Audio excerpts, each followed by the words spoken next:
king. There he is.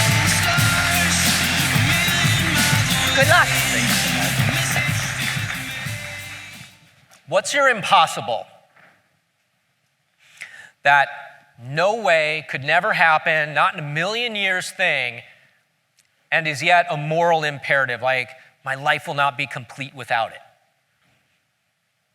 And you know there's no way to do it, because if you could have done it, you would have been out, right? I'm going to prove you wrong. You can make the impossible a reality, and the best thing is you already have everything you need in order to make it happen. Now, I know you don't know me, so I'll tell you something about me. I've been called many things. I've been called a performance coach and an author and a speaker. I've been called Yoda, which I thought was funny.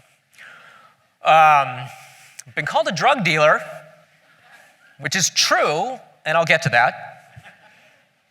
I've been called a sociopath. That was by my ex-wife. Not saying she was wrong, by the way. And recently, I was called the impossible guy, and I like that because that was pretty cool. Because I have achieved the impossible. This moment is actually impossible for me. I'll get to that as well. The cool thing about it is that impossible is no longer an option. It's actually necessary. Because there's something called the law of accelerating returns. And this comes out of Ray Kurzweil from Singularity University. But it basically says that the year 1920 is to 2020 as 2020 is to 2030. You're going to see 100 years of technological advancement and improvement over the next 10. If you play that out, you're going to see 20,000 years of advancement over the next century. That's going from the birth of agriculture to the birth of the internet twice. That's how fast it's happening. If you look just 100 years ago, around 1920-ish, this is Chicago. Things have changed a tad. Now, the cool thing is, we actually have a long-standing history with impossible, right? In 1943, Lockheed Corporation delivered the XP-80 Shooting Star when it was impossible. They had no idea how to build it, but they delivered it 37 days ahead of schedule. You got Miracle at Lake Placid, you got Ford v. Ferrari, and we've got the actual moonshot, which now we just call that, right? You're impossible, that's your moonshot. So what is your moonshot? Because it starts right here. You need to connect with that. Because it was impossible for somebody to run a mile in under 4 minutes. In the early 20th century, this was like a sort of a quest that the whole world wanted to see a human being run a sub 4 minute mile. And even the best scientists and doctors at the time said, if somebody actually pulls this off, it'll kill him. Well, in May of 1954, Roger Bannister pulled it off. Now, after decades of chasing this record, how long did his record last? Any idea? 46 days. Why? What changed? Nothing. Something. Collective consciousness. The moment Bannister crossed that line at 3 minutes, 59 seconds and change, it became possible. So you got to start with what's up here and recognize that whatever your impossible is, this seeing is believing thing isn't true. It actually works the other way around. If you believe something to be a certain way, you're going to see it through that lens. And you will manifest your reality based on that. And it's going to show up in all kinds of ways in your life, in your energy field, in your life, in the words that you speak. So that's the first thing, is you got to start thinking that your impossible is possible. And here's why. Look, this is all based on, this isn't woo-woo, West Side LA hippie nonsense, okay? That's where I live. That's where I'm from. But I can run your reality through the lens of neurobiology, okay? At the end of the day, right now, this moment, everything in your life, everything in your business is a result. What's it a result of? Well, it's a result of the actions that you took. But what's driving your actions? Where are all the rational, logical people in the audience? Totally linear. There's a few hands. Okay, those are the liars in the room. Humans are not logical. We're not, okay? Feelings drive actions. Now, I like to break it down and make it really simple. I call them experiences because sometimes people feel like, well, there's only like 2 good ones in there. There's really only about, 7 experiences. Mad, sad, glad, fear, shame, guilt, love. That's it. Whatever you're experiencing is going to fall into one of those 7 categories, or some combination thereof. But one of those things is going to drive your is going to drive your actions and produce your results. So where do your feelings come from? They come from your thoughts. As soon as you have a thought, you experience it as a feeling. Okay, great. Chris, where do the thoughts come from? Well, they come from your very own personal operating system. Just like your phone or a computer has an operating system, so do you. You are the sole architect of that system, and it's been running since you were about 6 years old. So the system generates the thoughts that are experienced as feelings, that drive the actions, that produce the results. And here's where humans get weird. The results that you produce are unconsciously predetermined to validate and support the system that started it all. You got a feedback loop running through your head right now, going around and around and around, producing, validating, and recreating the reality of your understanding. And it's doing it every single day. You're going to make something like 37, 40,000 decisions today. How many of them do you think are going to be conscious? Very few. But this is how your reality is shaped. So you can start shifting this. Start with the result you're looking for and reverse engineer it through the same thing. You will start validating the reality you want to be true. And you will start making the impossible things come to fruition. But you're going to have to buy in. You're going to have to start right up here with what you believe and get very clear about what that is, because a lot of us actually don't really know what we believe because it's just been there too long. So, you start with visualization. This is one of the most powerful things, and I know this sounds like more West Side woo-woo hippie stuff, and we hear a lot of this on the West Side, somebody's sitting in meditation, they're, what are you doing? I'm manifesting. No, you're sitting on your ass. You got to get up and do something. Okay. What we say is, God, spirit, source, whatever, it meets us at the point of action. And visualization is one of the most powerful things. See, here's the thing. Your brain doesn't know the difference between fantasy and reality. It only knows what you're telling it. So when you start visualizing something, your brain, as far as your brain's concerned, it's real. I'm going to tell you the reality of this. You're not going to believe me, but I'm going to tell you anyway. You could lose or gain weight. You could build muscle mass. You could lose weight by thinking about it. You can. You absolutely can. I'll handle this.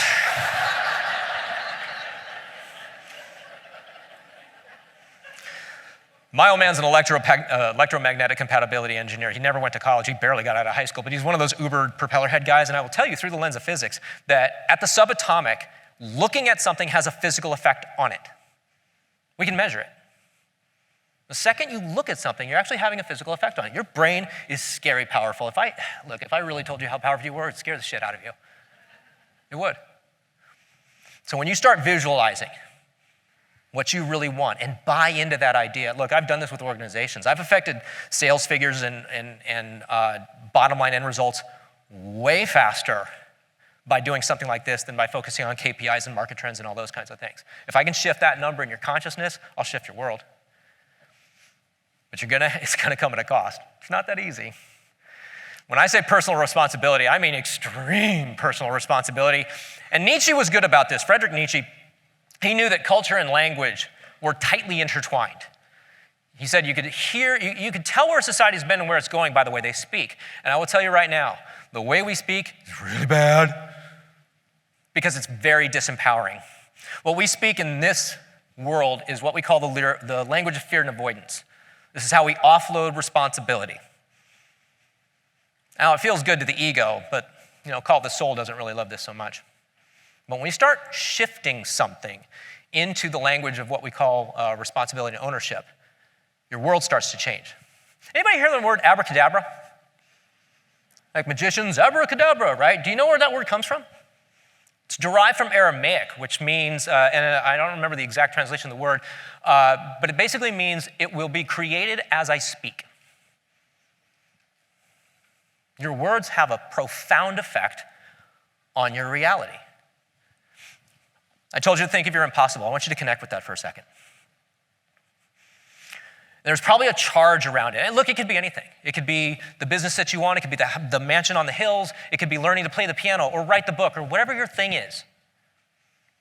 Think about that thing for a second where there's a charge. Maybe it's frustration, anger, sadness, Something around not having it. And you've said this to yourself before. I just want whatever that thing is. Notice how that feels. I just want that thing. Connect with it again and say it without the word just. What happened? Who noticed a difference? It's hard to see. I actually just physiologically changed the way your brain works with my little magic trick. But by removing that word just, it has a different charge. Why is that important? Why is having a neurochemical reaction? Why is creating a different feeling state important? What do feelings drive? Actions. When you think different, when you feel different, you act different, you get different. This is just science. Now, here's the thing, is that we need to start taking a look at our friends, our family, our teams, whatever it is, and recognize that the things that we use, that we say every day, are not the reasons things aren't getting done or that we're not achieving our goals. These are the excuses. I'm sure none of you have ever said or heard any of this. I know I haven't. If you believe that, I'll tell you another one. But what's the problem with this? I'll tell you the common thread between most of this stuff. It's all have or have not dynamic. Have you ever noticed that the people that look through have or have not dynamic tend to have not? I didn't have time. I can't afford it. See, that's the offloading of responsibility, and that's the result. What is I didn't have time a result of?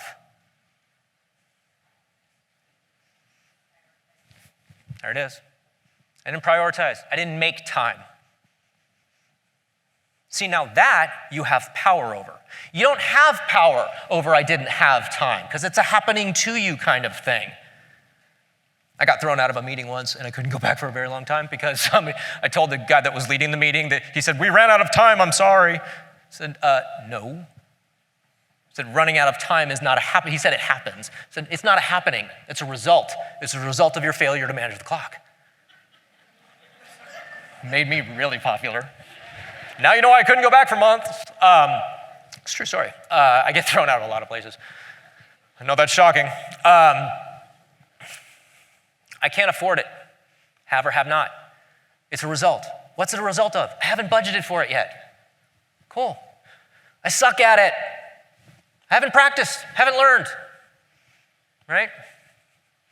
I get pushback on these last two. I forgot. Oh, but I really did forget. No. Hey, can you stop home and pick up some wine on the way home? Sure. I forgot. Hey, can you stop at the store and pick up Junior's medicine? It's the same errand, right? One's just more important. If you forgot, hey, you know what? I didn't slow down. I was distracted. I didn't get dialed in with you. It's the result. I get a lot of pushback on that one too. Didn't make it. They didn't get back to me. If they didn't get back to you, you didn't make it happen. That's just the reality. When something's really on the line, you make it happen. Every one of you have done this. When it really counted, they didn't get back to me. That did not happen, right? When something was really on the line. So why do we do it, though? If this accountability thing can bend your reality, which it can, why do we offload our responsibility? What's driving that? These are actions, right? The offloading of responsibility is an action. What drives action? Feelings, right? One of those things, mad, sad, glad, fear, shame. I tell you what, you remove shame, you remove fear. You remove those two things, people can accept personal responsibility. Now, where are the multitaskers in the room? Who are the good ones? I want the really good ones. There they are, right here. Here they are. They're up front. I'm a good multitasker. Okay, so this is the part where you want to do a lot like this. Humans don't multitask. Again, I'm just going through physiology here. Multitasking is a lie. It's not a real thing. What you're doing is task shifting, going from this to this to this to this, and different things have your attention. What's easier to do? run, 100 yards in a straight line at an even pace, or go zigzag this way, then that way. Stop and go, stop and go, stop and go. What's easier? Right? Just straight across, nice and easy. Slow and steady wins the race, that kind of thing, right? But look, this is the same for everything. Your car is like this. This is actually really close to my house. But this is what's happening to your body, to your psyche, to your brain when you're multitasking. It's stop and go traffic. Right? Where do you get better gas mileage in your car? Right? It's when you get locked up, when you get on the cruise control.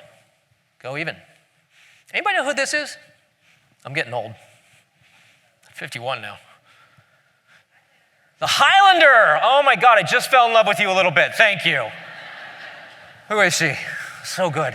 Outstanding. Remember, I'm a sociopath, though. So the thing about how many people have priorities? Yeah, all of you now know I'm not raising my hand. Not doing it. Right, priorities. Somewhere in the 20th century, we pluralized that word and removed all meaning of it. Anybody have 3 favorites of something? We do this a lot in LA because we're just flaky as hell. You know, what football team do you like? Oh, I have 3 favorites. If you have 3 favorites, you have none. In any moment, there is always one priority. Always. That was the Highlanders thing. There can be only one. I can't do a Christopher Lambert. So how do you do it? How do you prioritize effectively? That's a tricky thing. I'll tell you right now, statistically, through my organization, the women that we work with, we get a lot of overwhelm. We hear that a lot. I'm so overwhelmed. The women have tended to say that. I'm just using binary gender here because it's statistically accurate, and so it's just easier for the use of conversation. And I'm trying to bend your reality in about 32 minutes, so go with me. But they have said that there's that sense of overwhelm. I said, look, if you're feeling overwhelmed, you're thinking about too much. Like it's just all the bees buzzing around. So you got to start understanding. This comes from Gay Hendricks' book called The Big Leap. He talks about you have 3 zones. This is one of the ways to prioritize. Is you have your zone of competence. These are the things that you're good at. That you can do it, but it's not really your jam. Like this is me doing payroll. I have no business running my own business, frankly. I really don't. I should not be doing payroll, accounting. I outsource all that stuff because it sucks. It's not what I want to do.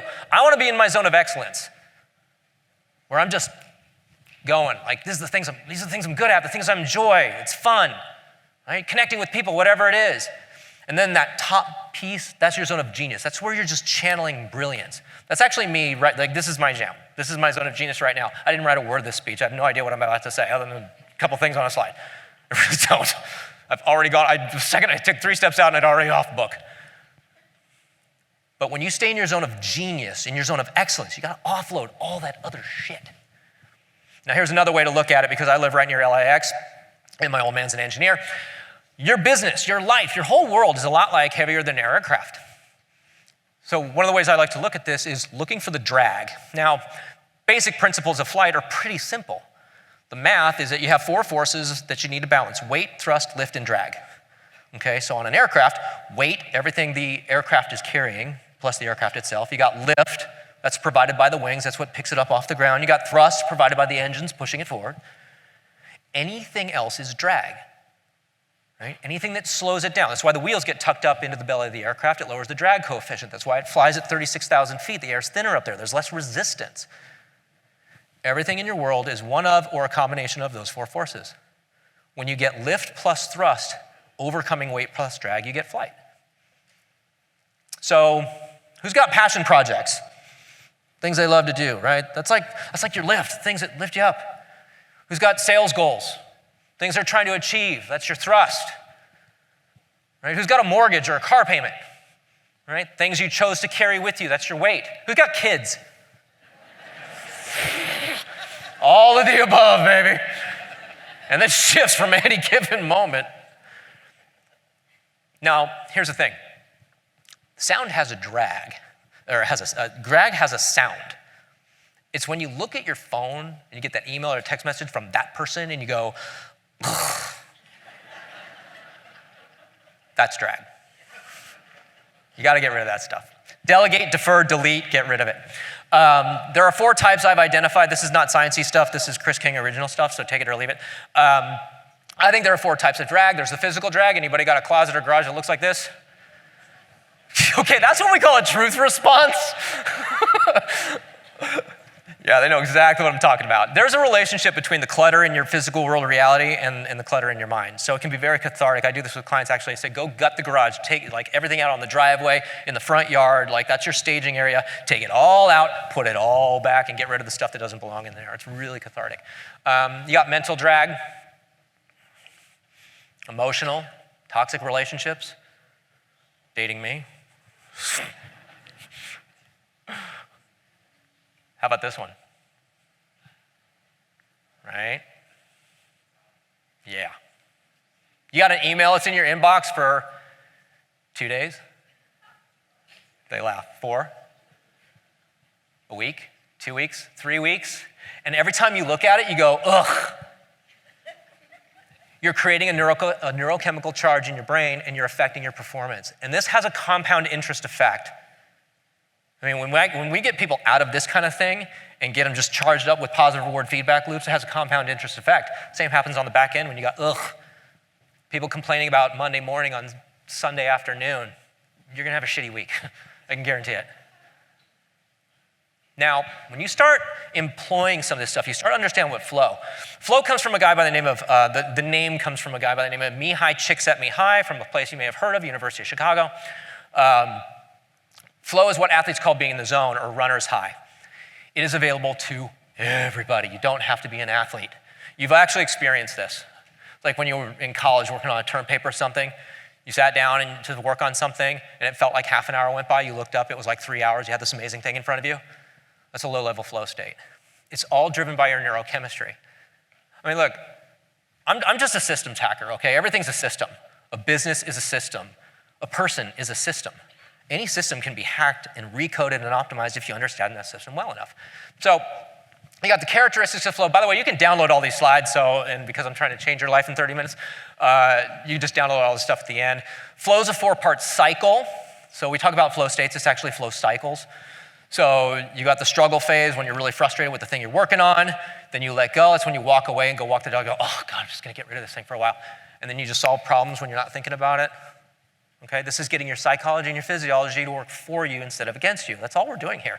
We're getting your physiology to work for you instead of against you.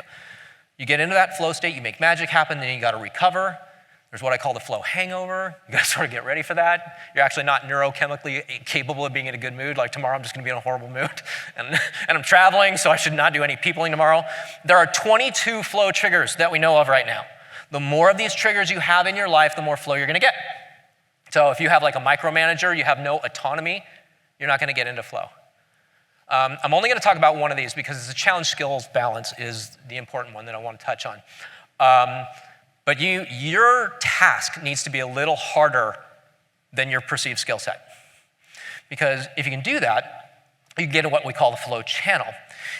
If you lay this on a 2x2 grid and the task is really, really easy and your level of mastery is really, really high, you're gonna get super bored. And on the other side of the spectrum, if the task is really hard and you're just getting started at something, well, it's gonna freak you out. Right? But this, my friends, is one of the birthplaces of procrastination. So when you can start balancing this out, you can get yourself into that flow state and start getting yourself going and tune it up. So you start recognizing, where am I coasting? Where are things just too easy for me? Where am I overtaxed? I'm over budgeted. What are my unconscious habits? How am I creating this reality? Right? And what do positive results really look like? You start fine-tuning your entire world and you will bend your reality. Your hobbies, your recreational activities, your vacations. If you're emailing me from Hawaii, you're not on vacation, okay? It has a profound effect on your neurochemistry. If you're not doing this stuff, one of my teachers actually said, he says, you know what, Chris, if it seems like there's something missing from your life, it's probably you. I had the same reaction. He's right. It's Dr. Robert Holden. So you got the flow blockers, the burnout, the negative self-talk, right? Distraction, these infernal things. You've got to get yourself dialed in because that's how you're going to change things. The whole world is your mirror. I know a lot of this stuff some of you know, but you don't really know if it's not being reflected to you. I said earlier that I was a drug dealer. It's true because it's all about neurochemistry, right? That's all it is. It's all natural drugs. And I'll tell you that I know I'm embodying a lot of this stuff because it's being reflected to me back in my world. I mentioned that I'm from, damn, there it is. Still can't talk about it without getting it. I grew up in a very privileged house. It was also very scary. My oldest sister died when she was 11 years old. I was raised in a house of grief and rage and abuse and addiction, and I built my life on grief and rage and abuse and addiction. And after 2 marriages and tanking my life and many other things that I don't have time to go into right now, I finally figured out a way to turn things around. But I'll tell you what, I recognized that of all the drama and trauma through my life, it all had one thing in common.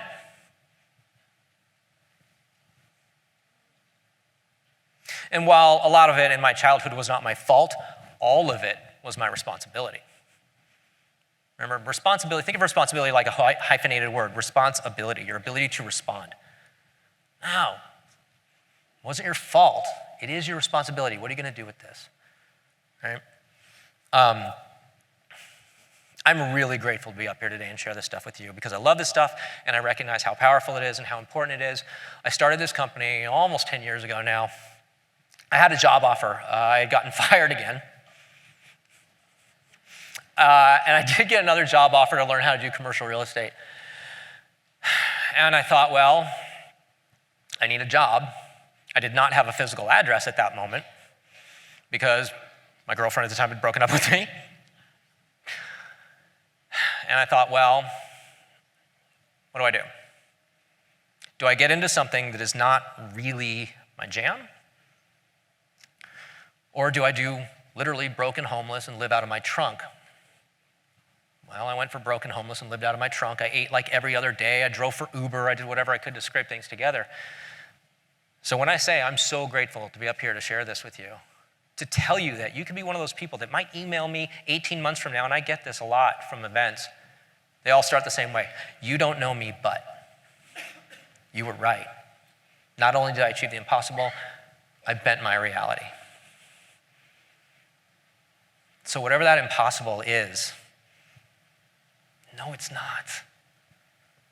No, it's not. I've seen incredible things happen. I've had clients tell us that they have in 4.5 months doubled their revenues, eliminated their stress, and saved their marriage. Also ended a couple of marriages. We had another client wanted to take a 6-figure business to a 7-figure business, wanted to be a digital nomad and travel all over the world wherever she wanted to. She didn't want to work more than 30 hours a week, and she said, I'd really like you to find me a husband too. Cool. 9 months that took. You can live in an alternate reality. But you get to be the one to make it happen. Thank you for your time, for your attention. I did write a book. Renegotiate your existence. Thank you so much for having me. Enjoy the show.